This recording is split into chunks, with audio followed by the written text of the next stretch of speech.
3 pemuda tewas dan 5 orang mengalami luka akibat terkena ledakan petasan di Kebumen, Jawa Tengah.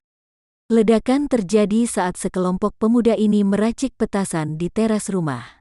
Ledakan petasan terjadi saat menjelang malam takbiran di Desa Ngabean, Kecamatan Mirit, Kebumen, Jawa Tengah, pada Rabu tanggal 12 Mei tahun 2021 sore. Menurut keterangan petugas, ledakan terjadi saat 8 pemuda sedang meracik petasan di teras rumah warga. Tiba-tiba ledakan keras terjadi hingga membuat rumah rusak berat. 2 orang tewas di lokasi, sementara 6 orang dibawa ke rumah sakit terdekat. Namun 1 orang meninggal di rumah sakit karena luka parah dan 4 orang masih dirawat intensif karena luka berat. Sedangkan 1 orang diizinkan pulang karena hanya mengalami luka ringan.